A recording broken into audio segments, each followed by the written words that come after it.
The message arrived on a cold Tuesday morning at Earth's Planetary Defense Headquarters in Geneva. It was short, formal, and dripping, with the kind of condescension that made Admiral Chen's jaw clench tight enough to hurt. The Galactic Council hereby summons representatives of the Terran species to appear before the Compliance Committee at Valdres Station. The matter concerns unauthorized colonial expansion into sectors 447, 448, and 449. A diplomatic shuttle is expected within 30 standard cycles. Failure to comply will result in economic sanctions and travel restrictions. Admiral Victoria Chen read the message 3 times, each reading making her angrier than the last. She stood at the window of her office, looking out at the city below. 15 years. That's how long humanity had been part of the so-called galactic concordance. 15 years of being treated like children who didn't know how to play nicely with others. The unauthorized expansion they mentioned, those were colony ships sent to 3 uninhabited systems. Empty worlds with no prior claims, no native life. Nothing but rock and ice that humans could terraform over the next century. But the Council had decided that humanity was moving too fast, growing too bold. They needed to be reminded of their place. Admiral Chen turned away from the window and pulled up her secure terminal. Her fingers moved across the holographic keyboard, entering codes that only 5 people on Earth knew. A schematic appeared in the air before her, rotating slowly. 8 kilometers of hardened steel, experimental armor plating, and enough weaponry to crack a moon in half. The Indomitable, Earth's secret. The galaxy's nightmare, if they only knew it existed. "Get me Captain Okonkwo," Chen said into her comm, "and tell the diplomatic corps that Ambassador Webb needs to pack his bags. He's going to Valdres." 20 minutes later, Chen sat across from 2 very different people. Captain Sarah Okonkwo was tall and broad-shouldered, her dark skin contrasting with the crisp white of her naval uniform.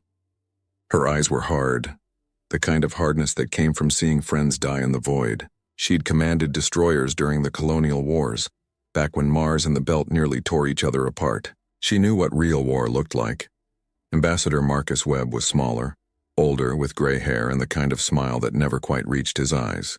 He'd spent 30 years in diplomatic service, first navigating Earth's fractured political landscape, then dealing with alien species who thought humans were primitive warmongers barely worth acknowledging.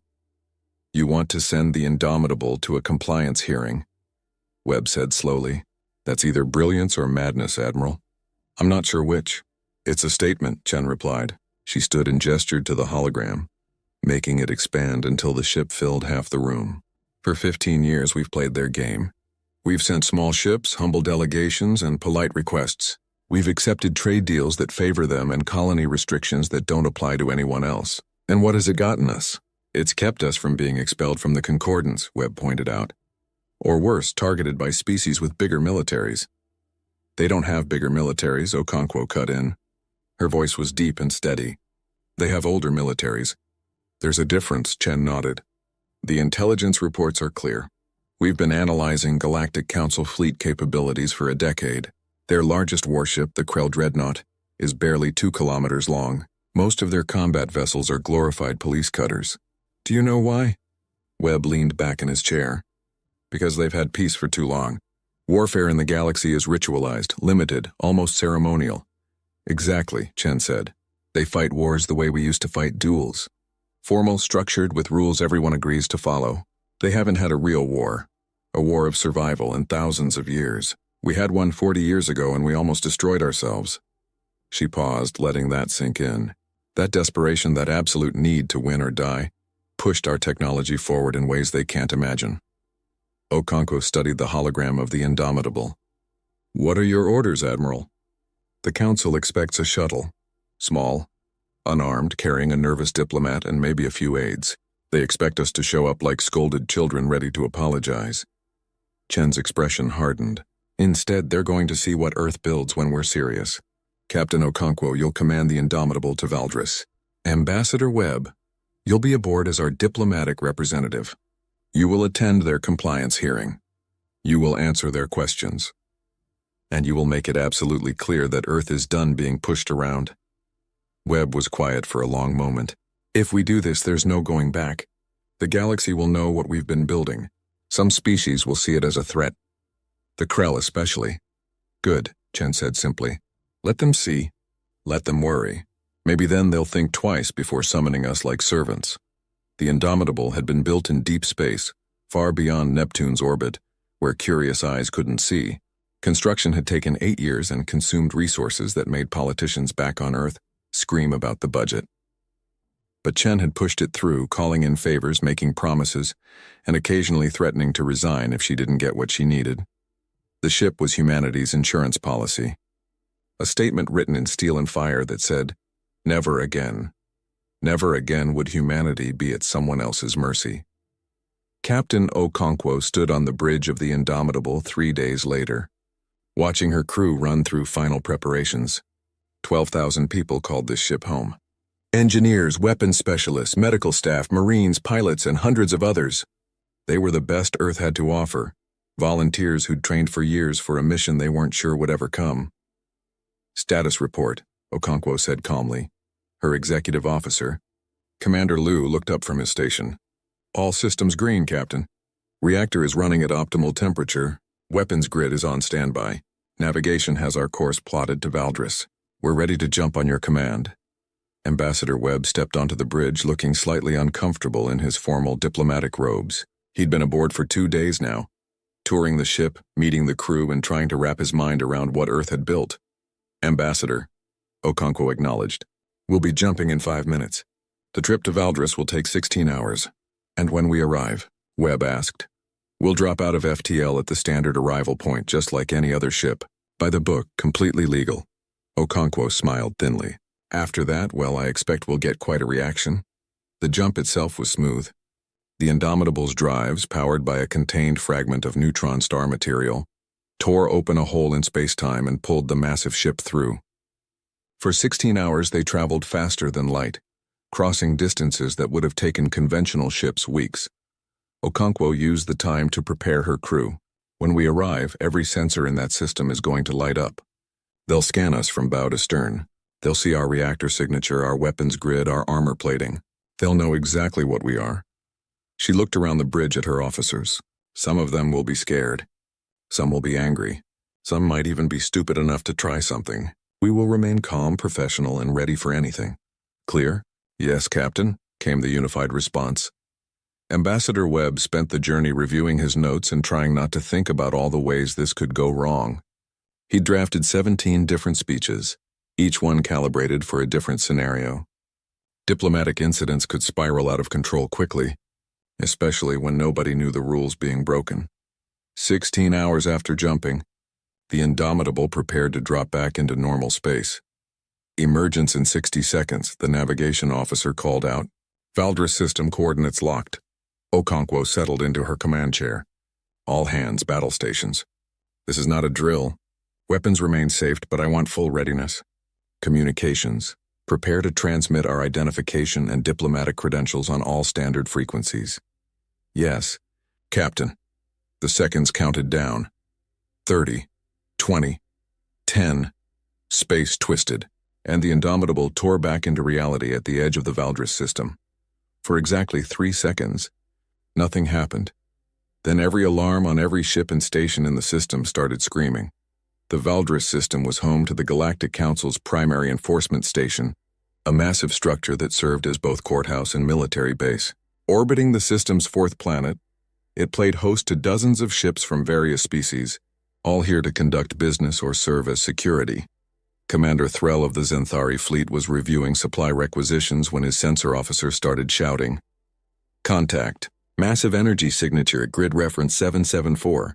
Threll's 4 eyes blinked in sequence, a sign of confusion in his species. "Define massive." "Sir, the computer thinks it's a small sun." That was impossible. Threll moved to the sensor station and looked at the readings himself. Then he looked again, certain there must be an error. There wasn't. Something 8 kilometers long had just appeared at the system's edge. Its reactor output was off the scale. Its mass was equal to a small moon, and according to the database, it was broadcasting Terran identification codes. "Get me Fleet Admiral Kresh," Threll said quietly. "Right now." Within minutes, the entire system was in chaos. Ships that had been docked scrambled to launch. Weapons platforms that had been on standby powered up to full capacity. And on the Council station itself, Representatives from a dozen species started shouting at each other, demanding to know what was happening. Admiral Kresh of the Krell Empire stared at his tactical display with growing disbelief. The Krell were the galaxy's premier military power, or so they'd believed. Their dreadnoughts were the largest ships in known space. Their warriors were trained from birth. Their honor in combat was unmatched, and yet this human vessel made their greatest warship look like a child's toy. "Hail them," Kresh ordered. His voice was calm, but his subordinates could see the tension in his posture. "Let's find out what Earth thinks they're doing." The communication channel opened. Kresh expected to see some human military commander, probably nervous, possibly apologetic. Instead, he saw a human female with steady eyes and not a trace of fear. "This is Captain Sarah Okonkwo of the Earth vessel Indomitable.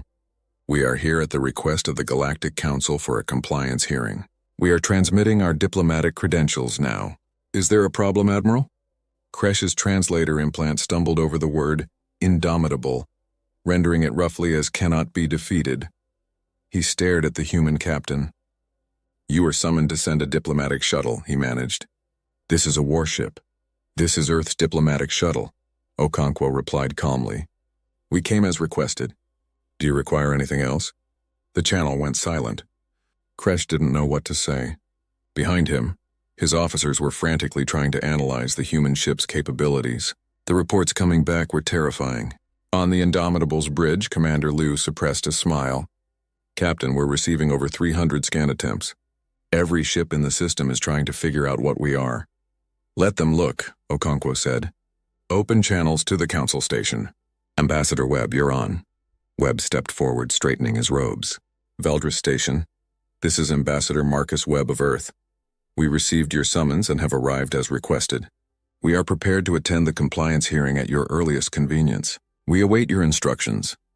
His voice was perfectly polite, perfectly diplomatic, and absolutely unyielding. On the station, the council members finally stopped shouting at each other. The Lumini representative, an elderly being of pure energy contained in a crystalline form, spoke first.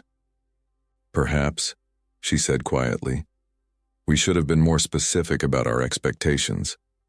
The Krell representative slammed his fist on the table. "This is an act of aggression. They bring a warship to a diplomatic function. They bring what they choose to bring." The Xylar scientist clicked. His species communicated through modulated sounds that translators turned into speech. "The question is, what do we do about it?" "We talk to them," the Lumini said. "What else can we do?" As the council argued, the Indomitable held position at the system's edge, neither advancing nor retreating. On her bridge, Captain Okonkwo watched the tactical display and waited. The galaxy had just gotten its first real look at human determination. And nothing would ever be the same again. The council chamber was designed to intimidate. High ceilings stretched 30 meters above, decorated with floating holographic displays showing the flags and symbols of every member species. The chamber itself was circular, with the council seats elevated on platforms that looked down on whoever stood in the center. It was meant to make visitors feel small, insignificant, and properly humble. Ambassador Marcus Webb stood in that center circle and felt none of those things. He'd been transported to the station 2 hours after the Indomitable's arrival, accompanied by an honor guard of 20 Marines in full-powered armor. The Marines were another gift from Captain Okonkwo, a subtle reminder that Earth didn't come here to beg. They stood now at the chamber's entrance, silent and imposing, their armor's sensor arrays tracking every movement in the room. Webb looked up at the council members arrayed before him. 12 species representing hundreds of worlds and trillions of beings. The Krell sat to his right, their reptilian features twisted in barely concealed anger. The Xanthari bureaucrats shuffled papers nervously to his left. The crystalline lumini pulsed with soft light directly ahead, and scattered among them were the others, the insectoid Xylar, the aquatic Draenei in their water-filled environmental pods, the gaseous Vrel contained in their pressure suits. "Ambassador Webb of Earth," the Xanthari chairman began, his 4 eyes blinking in sequence. "You were summoned here to address concerns about Terran colonial expansion. Instead, you arrive in a vessel of war. Would you care to explain this?" "Decision?" Webb clasped his hands behind his back. "Earth received a summons requesting our attendance at a compliance hearing. We attended. I'm here as requested. As for our vessel, Earth sent what we considered appropriate for diplomatic missions in the current climate. The current climate? The Krell Admiral growled. What climate requires a warship? The climate where Earth is routinely disrespected, taxed unfairly, and restricted from basic rights afforded to every other species in this concordance, Webb replied calmly. The climate where we're summoned for compliance hearings because we dared to colonize empty worlds that no one else wanted. That climate, Admiral. The chamber erupted in noise. Half the council started shouting at once, their words blending together in the translator systems until the chairman had to activate the sonic dampeners. Order, the Xanthari demanded. We will have order. Webb waited patiently. He'd expected this reaction. The galaxy had grown comfortable with humanity playing the role of junior species, grateful just to be included. That comfort was ending today. The Lumini representative spoke, her voice like wind chimes. Ambassador Webb, please understand our concern. Your vessel is unlike anything we have encountered. Our sensor readings suggest capabilities that exceed our understanding of current technology. Surely you can see how this appears threatening. Threatening to whom? Webb asked. We haven't aimed a single weapon. We haven't made any aggressive moves. We simply arrived as summoned. If our ship makes others uncomfortable, perhaps they should ask themselves why they feel threatened by a diplomatic vessel. Because it's not a diplomatic vessel, the Krell Admiral shouted, standing from his platform. It's a dreadnought, a ship designed for war. All of Earth's ships are designed for war, Webb said simply. Because all of Earth's history has taught us that peace is something you maintain through strength, not hope. We learned that lesson the hard way, Admiral. Perhaps your species learned it differently. The Xyler scientist translator clicked rapidly. Ambassador, our analysis of your vessel's design is troubling. The reactor configuration alone suggests technology we believed impossible. The weapon systems, the defensive grids, the computational power required to coordinate such a massive structure. How did humanity achieve this? Webb had been waiting for this question. We achieved it because we had to. Earth's history is not like yours. We didn't discover faster than light travel because we were curious about the stars. We discovered it because we were running out of resources and space, and we needed to expand or die. We didn't develop advanced weapons because we wanted to conquer others. We developed them because we kept almost destroying ourselves, and each time we survived, we learned how to build better defenses for the next conflict. He paused, looking around the chamber. Every species here has a different story of how they came to space. The Lumini evolved beyond physical form and reached the stars through thought alone. The Krell built their empire through honor and martial discipline. The Xanthari achieved it through careful planning and patience. But humanity? We clawed our way out of our gravity well covered in blood and radiation burns, dragging our technology forward through sheer desperation. So yes, our ships reflect that history. We build them to survive anything, because we've learned that the universe doesn't care about good intentions. The chamber was silent for a long moment. Then a Draenei representative spoke, her voice bubbling through her water-filled pod.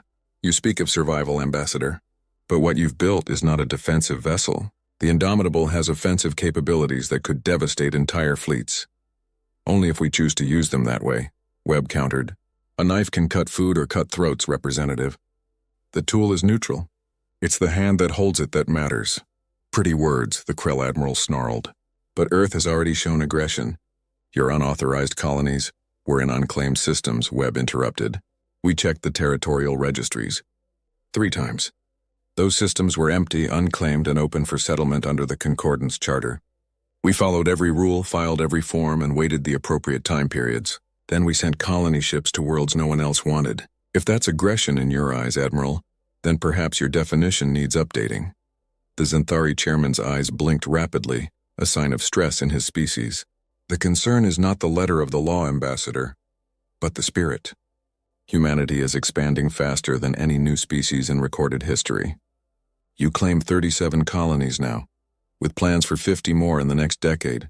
This growth is unusual. Unusual for you, perhaps, Webb said, but humanity has 12 billion people and growing. We need space, resources, and room to breathe. We're not going to slow down just because it makes others uncomfortable, especially when we're following all the established rules. He let that sink in before continuing. Unless, of course, the Concordance intends to establish new rules specifically targeting humanity. Rules that don't apply to anyone else? The luminite pulsed brightly, a sign of agitation. Ambassador, please. No one is suggesting discriminatory practices. We are simply trying to understand humanity's intentions. Your rapid growth, your technological advancement, and now this vessel. Can you see how it appears concerning? Webb softened his tone slightly. The Lumine at least seemed genuinely interested in dialogue rather than confrontation. I understand the concern, Representative. Truly I do. But put yourself in our position. We're newcomers to a galaxy that was already divided into territories and spheres of influence. Every good world was claimed long before we arrived. We're restricted in where we can settle, what we can trade, and who we can ally with. And when we follow all the rules and still succeed, we're called in for compliance hearings. He spread his hands. Earth didn't build the Indomitable because we want to conquer the galaxy. We built her because we refuse to be victims. Never again will humanity be dependent on someone else's mercy. If that makes us different from other species, so be it. But don't mistake our strength for aggression. The Xylar scientist clicked thoughtfully. The mathematics are fascinating, Ambassador. Our analysis suggests that constructing a vessel like the Indomitable required resources equivalent to building 30 conventional dreadnoughts. From a strategic perspective, it's inefficient. A fleet of smaller ships offers redundancy, tactical flexibility, and distributed threat response. Why build one massive vessel instead? Webb smiled. Leave it to the Xylar to focus on the technical aspects. Because the Indomitable isn't just a warship, Representative. She's a symbol, a statement. She tells everyone who sees her that Earth is serious about defending itself. One ship, visible and undeniable. It's harder to ignore or dismiss than a fleet of smaller vessels. And easier to destroy, the Krell Admiral muttered. You're welcome to try, Webb replied without missing a beat. The chamber went dead silent. I'm sorry, Admiral, was that inappropriate? I thought we were speaking hypothetically. The Krell Admiral's face darkened, but before he could respond, alarms began blaring throughout the station. The holographic displays flickered, then showed a tactical overview of the system. The Krell fleet was moving. 12 warships, including the Krell's Pride, the Dreadnought Warbringer, were breaking orbit and moving toward the system's edge, toward the Indomitable, Admiral Kresh. The Zenthari chairman barked. What is the meaning of this? The Krell Admiral's expression was unreadable. I gave no such order. But even as he spoke, a communication came through from the Warbringer. It was Admiral Kresh, the same Krell commander who'd first hailed the Indomitable when she arrived. Forgive the interruption, Council. Kresh's voice boomed through the chamber. But the human vessel represents a potential threat to system security. My fleet is moving to escort it to a more appropriate position, away from the station and civilian traffic. Webb's jaw tightened. This was exactly the kind of posturing he'd hoped to avoid. But deep down, he'd known it was coming. The Krell were a warrior species. Losing face was worse than death to them, and the Indomitable's presence was a direct challenge to their military supremacy. Admiral Kresh, Webb said clearly, the Indomitable is in full compliance with arrival protocols. She's maintaining a stationary position at the designated coordinates for visiting vessels. There's no need for an escort. Nevertheless, Kresh replied, my fleet is proceeding. It is a matter of security. On the Indomitable's bridge, Captain Okonkwo watched the approaching Krell ships with calm eyes. Time to intercept? At current speed, 22 minutes, Commander Liu reported. They're maintaining what they probably think is an intimidating formation. 12 ships in a crescent pattern, trying to look like they could surround us, could they? Okonkwo asked. Liu actually laughed. Captain, our point defense grid alone could handle everything they're carrying. Those ships are armed with plasma torpedoes and kinetic railguns. Effective against ships their own size, sure.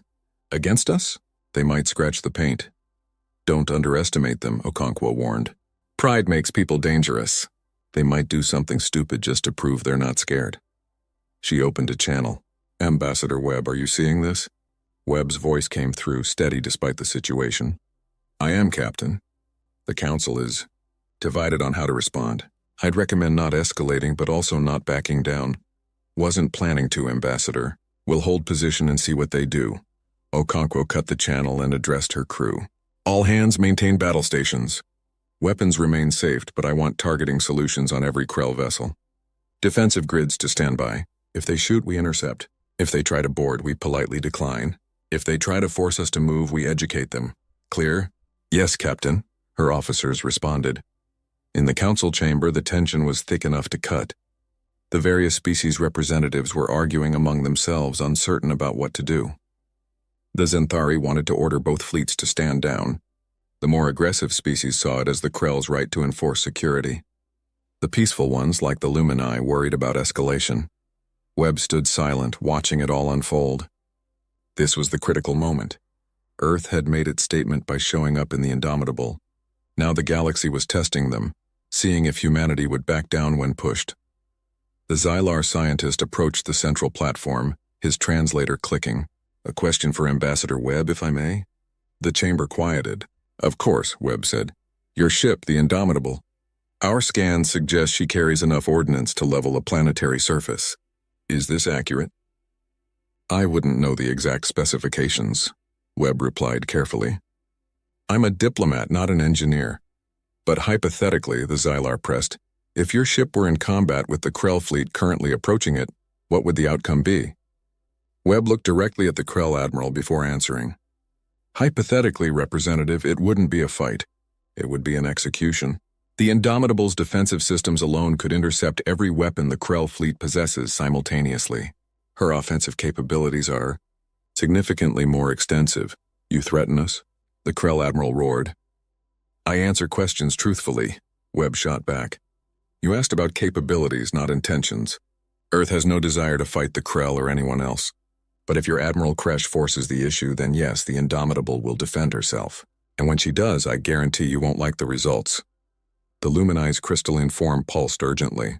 "This must stop. We cannot have warfare in our own star system. Chairman, you must order both sides to stand down."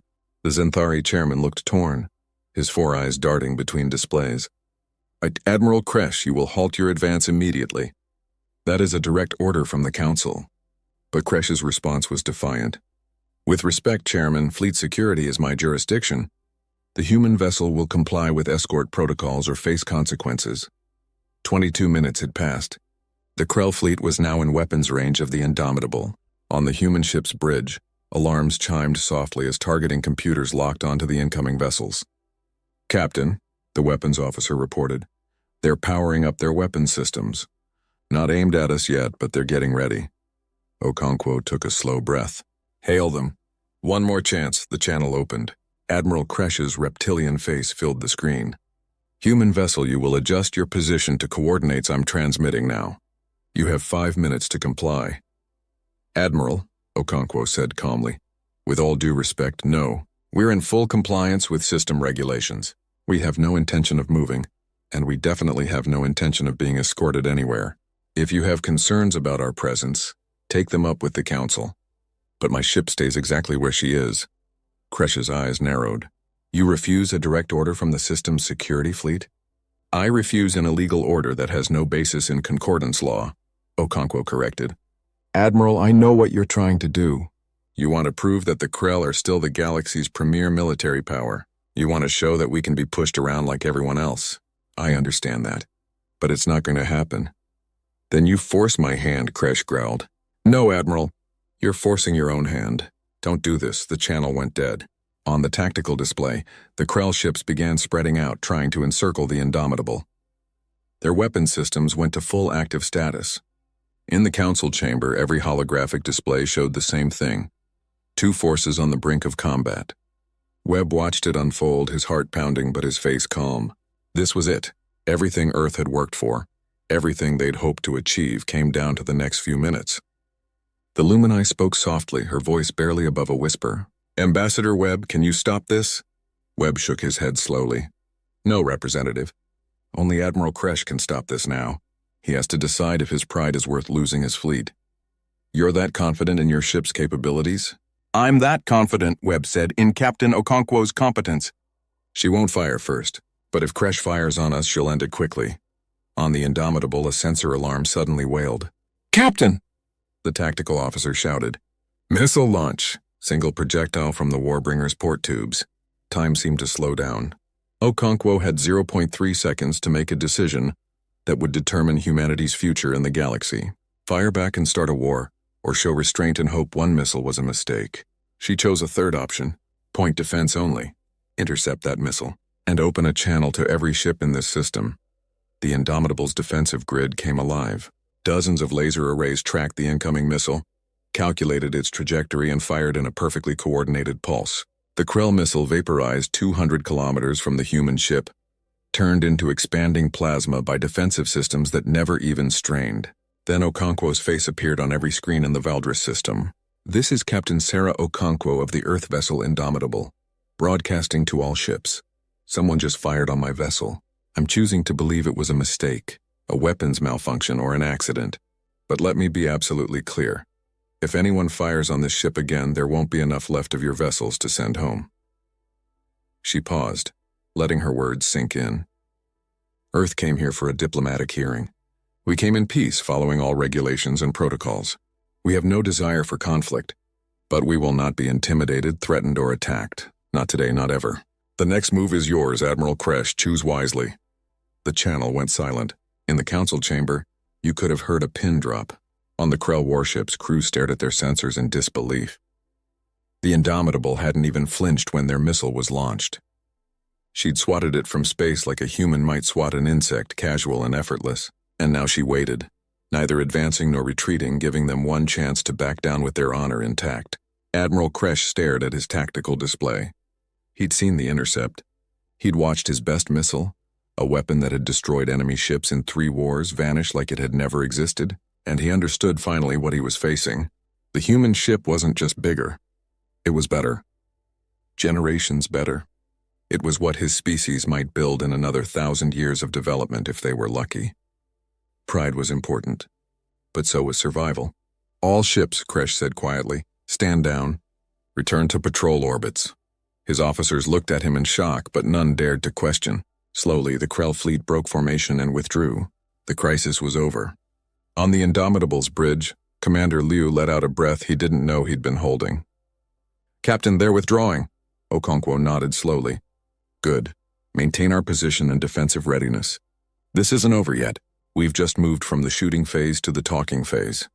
In the council chamber, Ambassador Webb straightened his robes and looked up at the assembled representatives. "Gentlemen, ladies, and beings of various compositions, I believe we were discussing Earth's colonial expansion. Shall we continue?" The council chamber remained silent for a full minute after Admiral Kresh's fleet withdrew. Representatives from 12 species stared at Ambassador Webb, trying to process what had just happened. The Krell, the galaxy's premier warrior race, had backed down, not because they were cowards, but because they'd realized they were outmatched. The Zenthari chairman was the first to speak, his 4 eyes blinking rapidly. "Ambassador Webb, what you just witnessed was nearly an act of war. A Krell missile was fired at your vessel."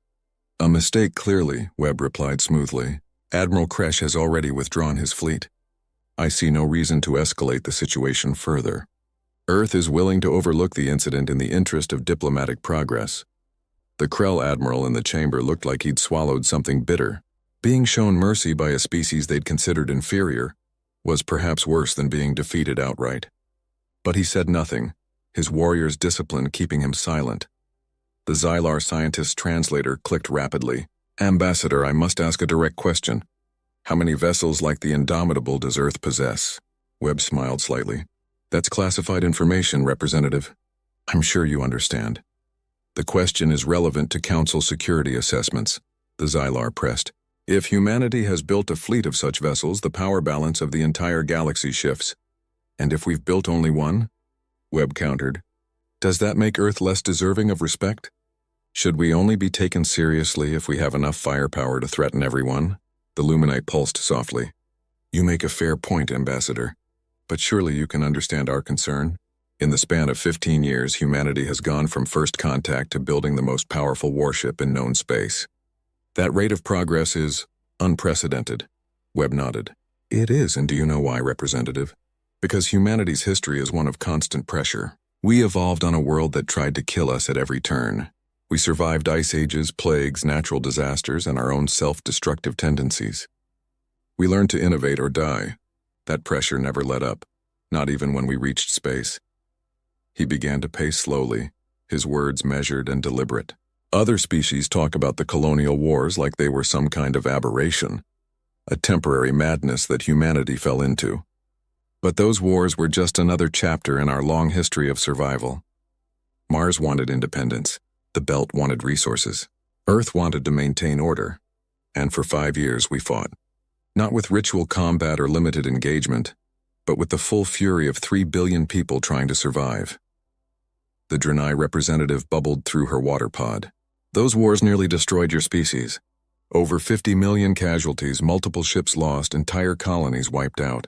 You speak of it like it was a lesson rather than a tragedy. It was both, Webb said quietly. Those 50 million dead taught us something the rest of the galaxy forgot long ago. War is not a game. It's not ritual or theater. It's survival at its most desperate and brutal. And the weapons we build, the ships we construct, they reflect that understanding. We build them to win because losing means extinction. He stopped pacing and looked directly at the assembled council. The indomitable exists because humanity will never again put its fate in someone else's hands. We've seen what happens when you're weak, when you're dependent, when you can't defend yourself. We've lived through it, died in it, and learned from it. So yes, we built the most powerful warship in the galaxy. And if that makes you uncomfortable, well, imagine how we felt for 15 years being treated like children who needed supervision. The chamber erupted again in arguments. Some species felt Webb's words were threatening. Others saw his point. The Xanthari tried to restore order, while the Krell sat in silent fury and the Luminae attempted to mediate between the more aggressive factions. On the Indomitable, Captain Okonkwo monitored the Council's feed while keeping one eye on her tactical display. The Krell fleet had withdrawn to standard patrol orbits, but they were still watching, still analyzing, probably still trying to find a weakness in the human ship's defenses. Status report, she ordered. Commander Liu checked his stations. All systems nominal, Captain. The intercept of the Krell missile caused 0 damage. Point defense grid performed flawlessly. Reactor output remained stable at 23%. We could maintain this readiness state for 6 months if needed. Good. What about the rest of the system? Every ship with sensors is scanning us continuously. We're picking up over 400 active sensor sweeps. They're trying to understand our technology. Liu smiled slightly. They're not going to figure much out. Our hull composition alone is going to baffle their analyst for years. Okonkwo nodded. The Indomitable's armor was a carefully guarded secret. Standard ship armor in the galaxy was mostly ablative compounds designed to disperse energy weapons. Humanity had taken a different approach, using layered composite materials that Earth's violent history had perfected. The outer hull could withstand direct hits from weapons that would vaporize conventional ships. Captain, the communications officer spoke up. We're receiving a tight beam transmission from one of the Xylar research vessels. They're requesting permission to conduct detailed scans of our hull structure. They're offering payment and trade credits. Deny the request politely, Okonkwo said. Tell them Earth appreciates their scientific curiosity, but cannot share military specifications at this time. Yes, Captain. Lieutenant Sarah Chen, the ship's intelligence officer, approached the command chair. Captain, I've been analyzing the response patterns from the various species in system. Most are showing appropriate caution mixed with curiosity, but the Krell are different. Their fleet movements suggest they're running combat simulations. Against us? Yes, ma'am. They're trying to figure out how they'd fight us if it came to actual warfare. So far, their simulations keep ending badly for them. Okonkwo considered that. The Krell are warriors. Backing down hurts their pride. They need to save face somehow. Prove to themselves they could fight us if necessary, even if they know they'd lose. Should we be concerned? Always. Pride makes people dangerous. Keep monitoring their movements. If they start doing anything genuinely threatening, I want to know immediately. Back in the council chamber, the Xanthari chairman finally managed to restore order. Enough, we will proceed in an orderly fashion. Ambassador Webb, you were summoned here to address Earth's unauthorized colonial expansion. Let us return to that topic. Webb straightened. Very well. Earth has established colonies in 3 systems: Kepler 442, Kepler 186, and Ross 128. All 3 systems were unclaimed according to Concordance territorial registries. All 3 were submitted for claim through proper channels with all required documentation. All 3 waited through the mandatory review period with no objections filed. What exactly is unauthorized about following every established procedure? The Xanthari shuffled papers nervously. The issue is not the legality but the speed. 3 new colonies in a single year is unprecedented for a species of your age in the Concordance. Our age? Webb's tone sharpened. You mean our status as newcomers? Let me ask you something, Chairman. How many colonies did the Zenthari establish in their first 50 years in the Concordance? The chairman's eyes blinked in sequence. That was different circumstances. How many? 17, the chairman admitted quietly. 17 in 50 years. And how many did the Krell establish? The Krell admiral growled but answered. 23. The Lumini? The crystalline being pulsed. 12, though our species reproduces slowly. Webb spread his hands. So the precedent is clear. New species expand rapidly when they join the Concordance. They claim territory, establish colonies, and secure resources for their growing populations. Earth is doing exactly what every other species did. The only difference is that we're doing it efficiently, with better technology, and some of you don't like it. The Draenei representative made a bubbling sound that translated to irritation. The difference, Ambassador, is that those species didn't arrive with warships that could defeat entire fleets. They earned their place through trade, diplomacy, and gradual integration. They earned their place by being lucky enough to develop space travel before anyone else claimed all the good real estate. Webb corrected. Earth arrived late to the party. Every habitable world within 100 light years was already claimed. Every resource-rich system had flags planted. We're left with the scraps, the difficult worlds, the systems no one else wanted. And when we successfully colonized those difficult worlds, we're called in for compliance hearings. He let his frustration show now, calculated and controlled. Do you want to know what Earth's problem is? We're too good at surviving. We take worlds that other species consider uninhabitable and make them work. We develop technology faster because we have to. We build ships like the Indomitable because we've learned that depending on others' protection is a recipe for extinction. And instead of being impressed, instead of welcoming a species that's proven its competence and resilience, you treat us like threats. The chamber was silent. Several representatives looked uncomfortable. The truth of Webb's words was undeniable, even if it made them uneasy. The Xylar scientist clicked thoughtfully. Your points have merit, Ambassador, but you must understand the perspective of established species. The galaxy has been relatively stable for millennia. Wars are ritualized, borders are respected, and change happens gradually. Then humanity arrives and disrupts everything. You grow too fast, build too powerfully, and push boundaries that others accepted as fixed. Can you blame us for being cautious? Cautious is fine, Webb said.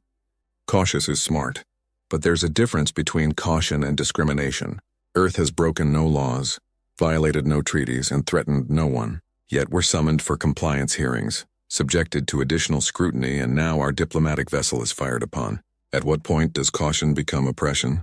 The Lumine dimmed slightly, a sign of deep thought. Ambassador Webb, I believe I speak for many here when I say that humanity's arrival has been challenging for us. We are old species set in our ways. Change comes slowly for us. But you are young, dynamic, and driven. It's like watching a child grow into an adult in the span of days. It's disconcerting. Webb softened his tone. I understand, Representative, truly, but that child is going to grow regardless of your comfort. The question is whether you'll accept them as equals or keep treating them like they need supervision. Earth is here to stay. We're not going away. We're not slowing down. And we're not going to apologize for being successful. The sooner the Concordance accepts that, the sooner we can move forward as genuine partners. Before anyone could respond, alarms blared again throughout the station. Captain Okonkwo's voice cut across all channels, calm but urgent. Council Station, this is the Indomitable. We're detecting a quantum fluctuation at the system's heliopause. Something large is about to drop out of FTL. Multiple contacts. Recommend defensive alert. The holographic displays shifted, showing the outer edge of the Valdris system. Okonkwo was right. The telltale distortions of FTL emergence were appearing, and the energy signatures were enormous. 6 more ships tore into reality, each one nearly as large as the Indomitable. The council chamber descended into chaos. Species representatives started shouting, demanding explanations. The Krell admiral was on his feet, roaring about invasion. Even the calm Lumini began pulsing rapidly. Webb felt his heart sink. This wasn't supposed to happen. Earth had sent only 1 ship. These new arrivals weren't part of the plan. Then the communication came through, and Webb's confusion turned to cold dread. Attention, Valdris system. This is the hegemony war fleet of the Krell Empire. We have detected hostile actions against Concordance vessels. and are responding with appropriate force. All ships will stand down and prepare for inspection. These weren't human ships. They were Krell reinforcements, called in by Admiral Kresh before his fleet had even engaged. He'd planned this from the start, an overwhelming show of force meant to put humanity in its place. But Kresh hadn't counted on his own ships backing down. Now his reinforcements had arrived, and the situation had gone from tense to potentially catastrophic. On the Indomitable, Okonkwo watched the 6 Krell dreadnoughts move into formation. Combat assessment, Lieutenant Chen.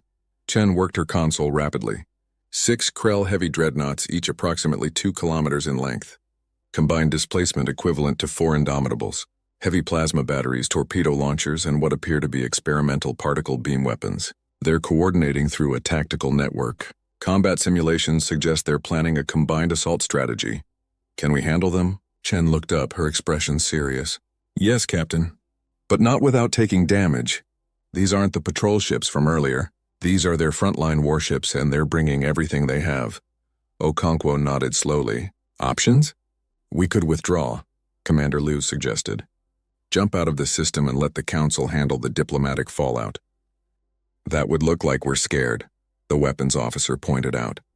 Like we can talk tough but run when actually challenged. Or, Lieutenant Chen said quietly, we could stay and show them exactly what the Indomitable can do. But Captain, if we do that, if we engage 6 Krell dreadnoughts and win, there's no walking that back. The galaxy will know for certain that humanity has achieved military supremacy. Every species will react to that knowledge. Some might seek alliance. Others might seek to destroy us before we become unstoppable. Okonkwo sat back in her command chair, her mind racing through possibilities. This was the moment Admiral Chen had warned her about. The moment when Earth's secret stopped being secret and became reality for the entire galaxy. In the council chamber, Ambassador Webb watched the Krell reinforcements on the displays. The hegemony fleet was moving toward the Indomitable in a clear attack formation. This wasn't posturing anymore.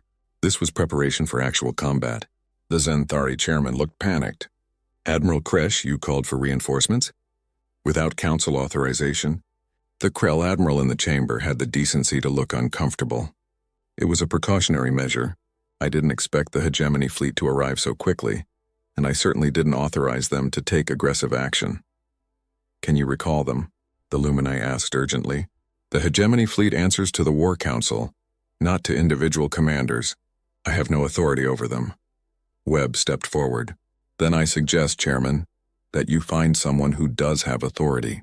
Because if those ships attack the Indomitable, there's going to be debris floating in this system for the next 1,000 years. You cannot possibly fight 6 dreadnoughts, the Krell admiral protested. No? Webb's expression was grim. Would you like to bet your fleet on that assumption, Admiral? Because Captain Okonkwo is currently calculating how to disable or destroy those ships with minimum loss of life. She's very good at her job. The question is whether your War Council is willing to sacrifice 6 dreadnoughts to test Earth's capabilities. The hegemony fleet commander's voice boomed across all channels. Human vessel, you will power down your weapons and prepare to be boarded for inspection. You have 5 minutes to comply.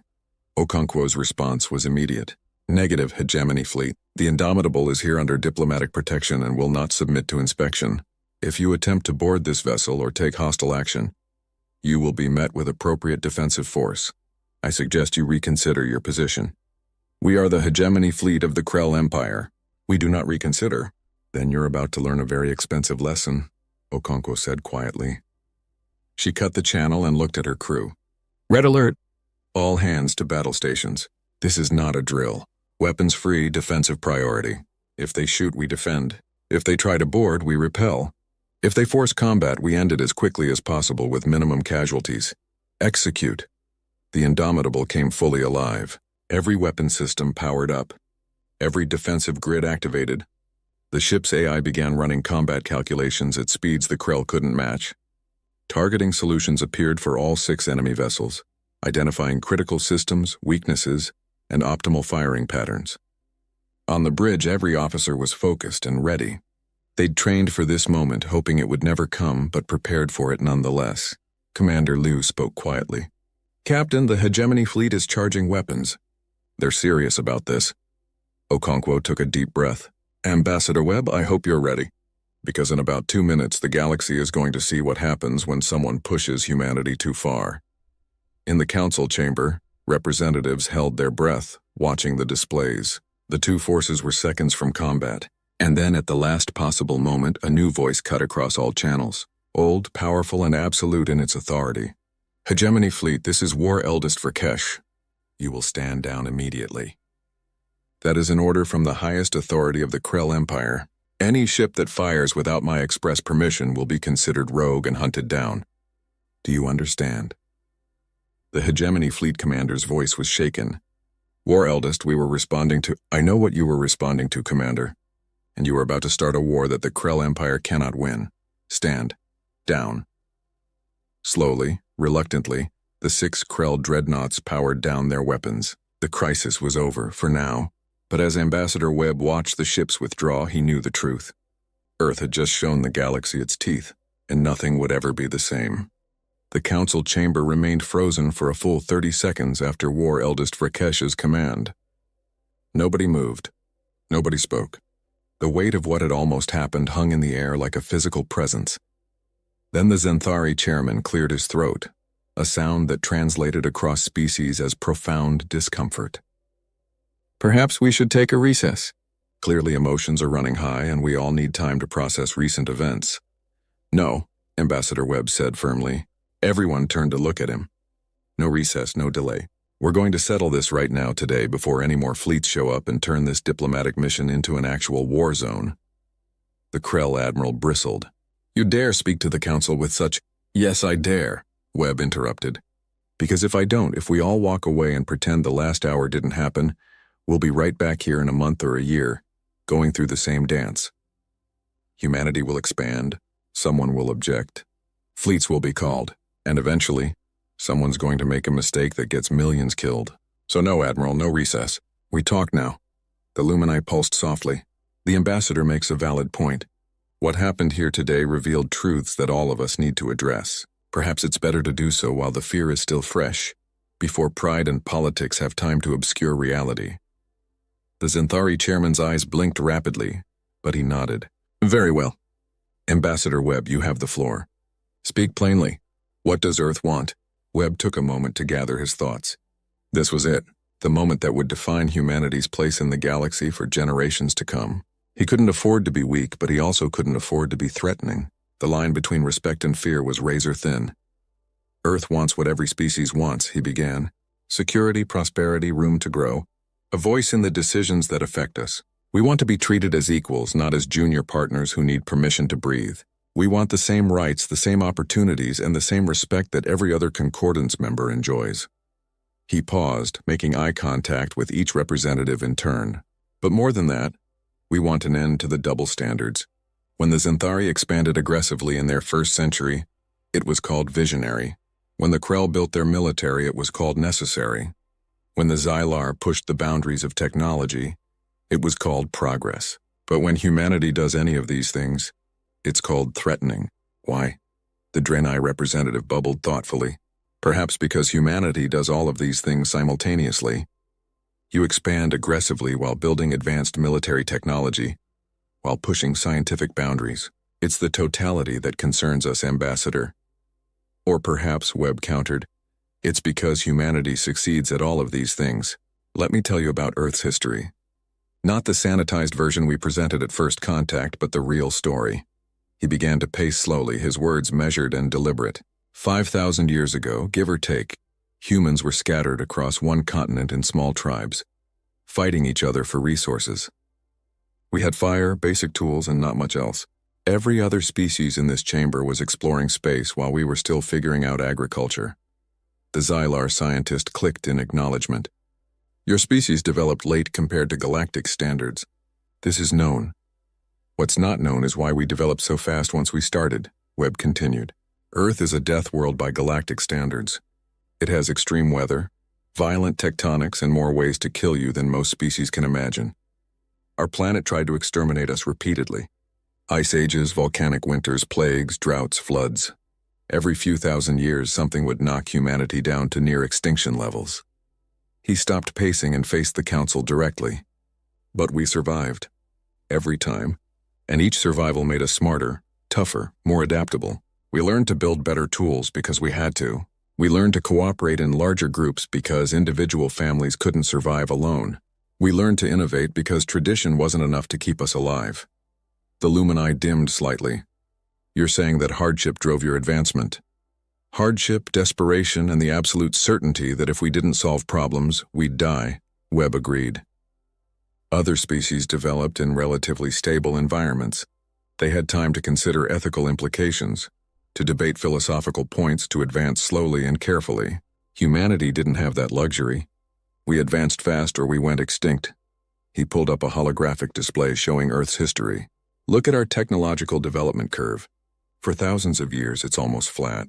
Basic agriculture, early metallurgy, simple machines. Then about 500 years ago, it suddenly shoots upward. Do you know what changed? The Zenthari chairman studied the graph. Your species began cooperating on a global scale. We began competing on a global scale, Webb corrected. Different nations, different cultures, all pushing each other. If one group developed better weapons, everyone else had to match them or be conquered. If one society made a scientific breakthrough, others had to catch up or fall behind. Competition drove innovation faster than cooperation ever could. The Krell admiral leaned forward, interest overcoming his earlier anger. You advanced through warfare. Through competition, Webb clarified. Sometimes that competition was warfare, yes. Sometimes it was economic. Sometimes it was purely scientific. Different groups trying to be first to make discoveries. But the pressure never let up. And about 80 years ago, we nearly destroyed ourselves because of it. The chamber went quiet. Most species knew that Earth had gone through some kind of nuclear conflict, but the details were classified. Webb continued, his voice softer now. We call it the 48-hour war. 2 major power blocks, decades of tension, and a miscommunication that led to nuclear weapons being launched. For 48 hours, Earth burned. 16 major cities were destroyed. 80 million people died in the initial strikes. Another 200 million died in the aftermath from radiation, starvation, and disease. The Drenai's water pod bubbled sympathetically. Ambassador, I'm sorry. We didn't know the extent. We don't talk about it much, Webb admitted. It's our greatest shame and our most important lesson. Because in those 48 hours, humanity learned something that we've carried forward ever since. We're really, really good at killing each other. Terrifyingly good. And if we don't control that capability, channel it, direct it toward productive ends, we'll wipe ourselves out. He gestured at the holographic display, changing it to show the indomitable. This ship isn't a weapon of conquest. It's a weapon of prevention. Earth built her because we know what happens when you're not strong enough to defend yourself. We've been conquered, occupied, subjugated. We've been the victims of stronger powers. And we decided as a species that we'd never be victims again. The Xylar scientist clicked rapidly. But Ambassador, the logic is flawed. If every species builds weapons to prevent victimization, you create an arms race that leads to the very conflict you're trying to avoid. Only if everyone's goal is conquest, Webb replied. The indomitable exists to defend, not to attack. Yes, she's capable of devastating offensive action, but so is a knife. And we don't ban knives because they could be used to harm. We trust that the person holding the knife has good intentions. And if that trust is misplaced, the Zenthari chairman asked quietly. Webb smiled grimly. Then you have bigger problems than what kind of weapon they're holding. Chairman, humanity isn't asking the concordance to trust us blindly. We're asking you to judge us by our actions, not your fears. In 15 years, Earth has founded colonies, established trade relationships, contributed to scientific research, and participated in galactic governance. We haven't attacked anyone. We haven't threatened anyone. We've simply worked hard to secure our place in the galaxy. Until today, the Krell admiral muttered. Today you brought a warship to a diplomatic hearing. Today Earth made a statement, Webb corrected. We're done being dismissed. Done being talked down to. Done accepting treatment that you'd never subject any other species to. The Indomitable's presence was meant to make you uncomfortable, yes. To make you reconsider your assumptions about humanity. Apparently it worked. The Lumini pulsed brightly. Perhaps too well, Ambassador. You frightened a great many beings today. Not just in this chamber, but across the galaxy. News of your ship's capabilities will spread. Species will react, and not all reactions will be rational. I know, Webb acknowledged.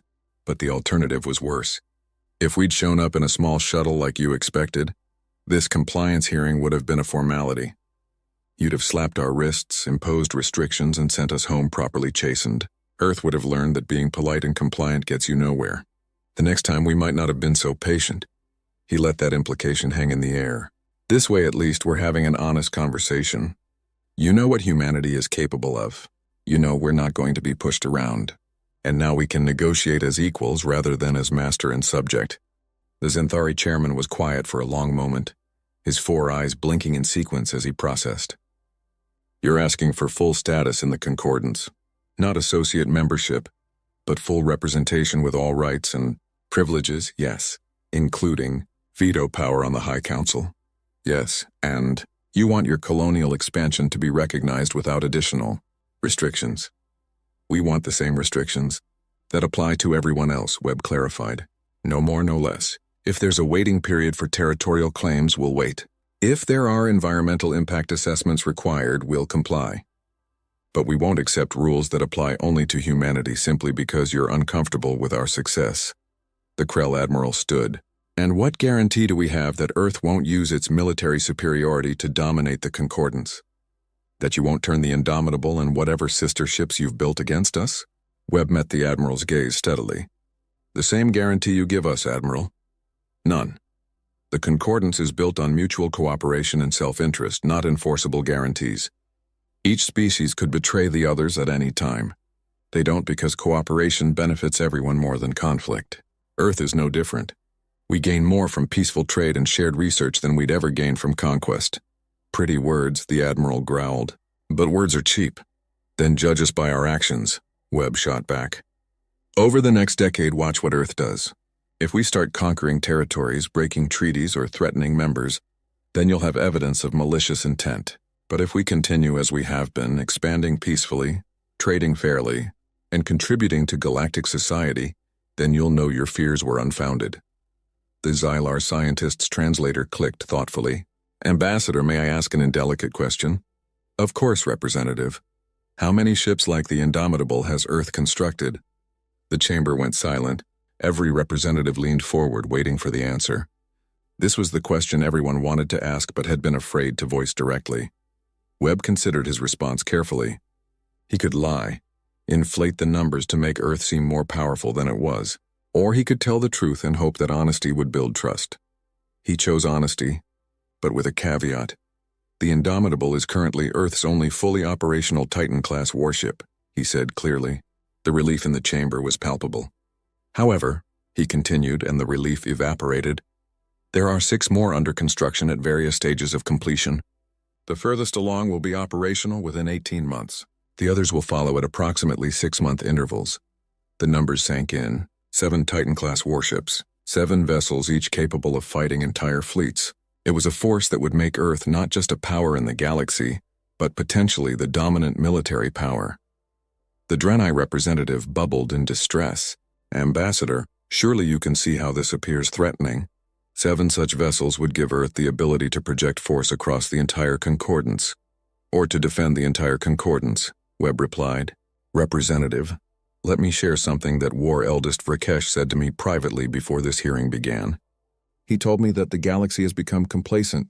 That warfare has become so ritualized, so limited in scope, that most species have forgotten what a real military threat looks like. He pulled up another display, this one showing the outer regions of the galaxy. Beyond concordant space, there are forces that don't play by civilized rules. Pirate kingdoms that raid colony worlds. Rogue AI collectives that view organic life as a resource to harvest. Remnant war machines from ancient conflicts that still hunt and kill. And further out, unknown threats that we haven't even encountered yet. The Lumini pulsed uncertainly. These threats are known, Ambassador. They're managed through coordinated defense and careful monitoring. They're managed through luck and distance, Webb corrected. None of them have decided to seriously challenge concordant space because it hasn't been worth their effort. But what happens when something does decide we're worth attacking? What happens when a threat emerges that doesn't care about ritual warfare or limited engagement? He gestured at the display showing the Indomitable. Earth builds these ships because we've learned a hard truth. Peace is maintained through strength, not hope. The galaxy has enjoyed millennia of relative stability. That's wonderful.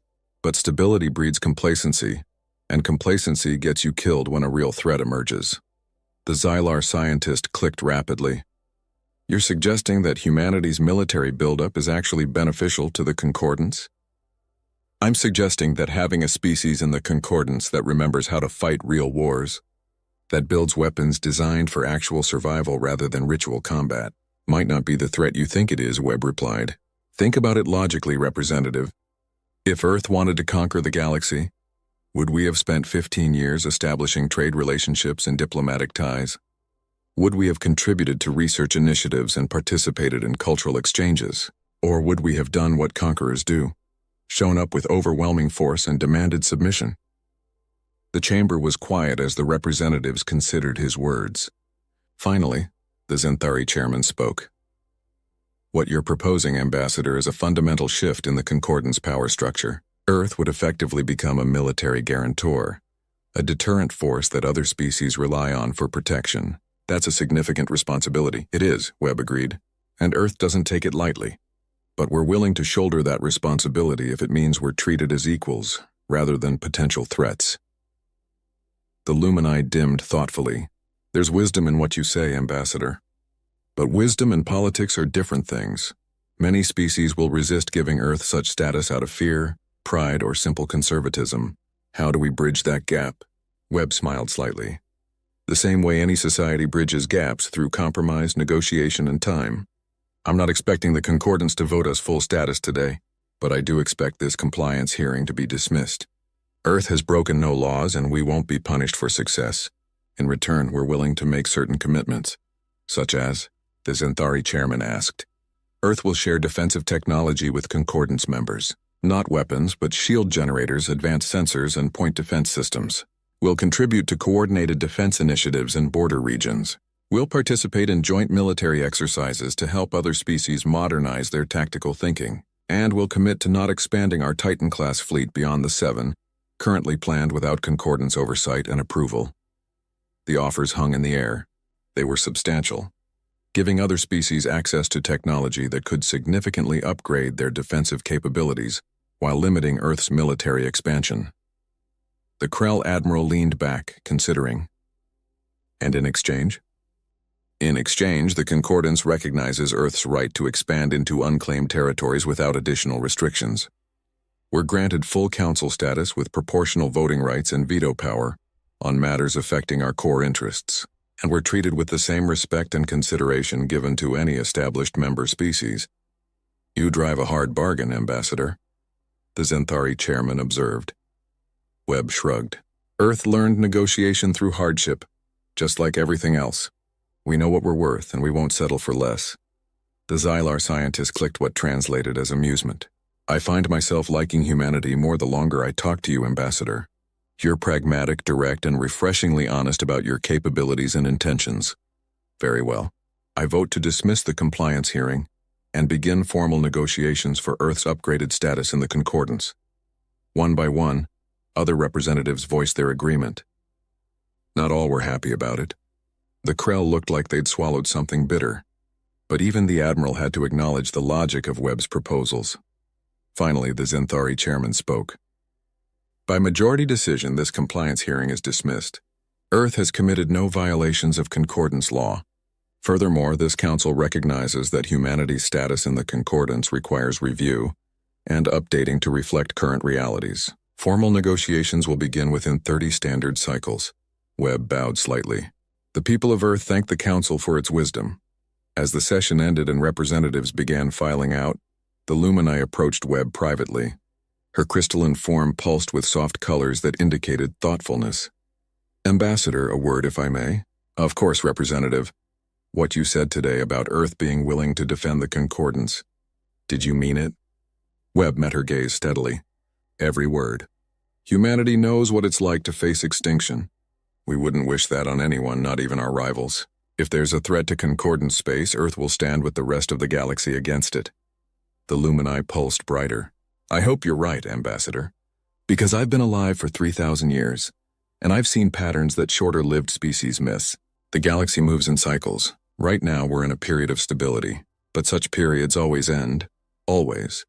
And when this one ends, having a species that remembers how to truly fight might be the only thing that saves us all. Webb felt a chill run down his spine. Representative, are you saying you know of a specific threat? Nothing concrete, the Lumini admitted. Just whispers. Signals from the dark spaces between galaxies. Energy readings that don't match anything in our databases. It could be nothing. Natural phenomena we haven't studied yet. Or it could be something we should be very worried about. Have you reported this to the Council? The Lumini dimmed. I have mentioned it several times over the past century. Most dismiss it as the paranoia of an old being who has lived too long. Perhaps they're right. But I've learned to trust my instincts, Ambassador. And my instincts tell me that humanity arrived in this galaxy at exactly the right time. She drifted away before Webb could ask more questions, leaving him alone with troubling thoughts. He pushed them aside for now. There would be time to investigate the Lumini's concerns later. Right now, he had a success to report to Earth. On the Indomitable, Captain Okonkwo received the news with quiet satisfaction. Stand down from battle stations. Set condition yellow and maintain standard defensive posture. All department heads prepare status reports. I want to know if we sustained any stress damage during our power-ups. Commander Liu smiled. Captain, I don't think we even broke a sweat. The Indomitable performed flawlessly. Good, but I still want those reports. We pushed systems that have never been tested under actual threat conditions. I need to know we're still at 100%. Yes, ma'am. Okonkwo turned to her communications officer. Send a message to Admiral Chen. Encrypted, priority 1. Tell her the diplomatic mission was successful. Earth's position in the Concordance will be upgraded. Oh, and let her know we made quite an impression. The communications officer grinned. I think that might be an understatement, Captain. Probably. But let's keep it professional for the official reports. Okonkwo allowed herself a small smile. We can celebrate once we're home. As the Indomitable prepared for the long journey back to Earth, sensor arrays throughout the Valdris system continued tracking her. Every species was analyzing the data they'd collected, trying to understand how humanity had achieved such technological superiority in so short a time. In a Xylar research vessel, scientists pored over the sensor readings with fascination bordering on obsession. The Indomitable's reactor output suggested energy generation methods they'd theorized but never successfully implemented. The hull composition showed metallurgical techniques that seemed impossible given Earth's available resources. And the computational power required to coordinate such a massive vessel suggested artificial intelligence far beyond current galactic standards. How did they do it? One scientist clicked to another. Their species is barely 5,000 years old. We've been developing technology for 50,000 years, and they've surpassed us in multiple fields. The senior researcher clicked thoughtfully. Necessity. They developed under pressure we can barely imagine. While we had the luxury of careful, methodical research, they had to innovate or die. Every breakthrough was driven by desperation. That kind of motivation accelerates development in ways peaceful progress never could. Should we be worried? We should be respectful, the senior researcher corrected, and perhaps a bit envious. Humanity has achieved in centuries what took us millennia. That's not a threat. That's a lesson. In the Krell fleet, the mood was darker. Admiral Kresh stood on the bridge of his flagship, staring at the retreating form of the Indomitable on his displays. His warriors had backed down, twice. The humiliation was almost unbearable.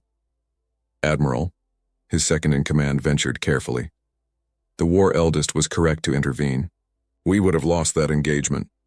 Kresh's claws flexed, scraping against the command chair's armrests.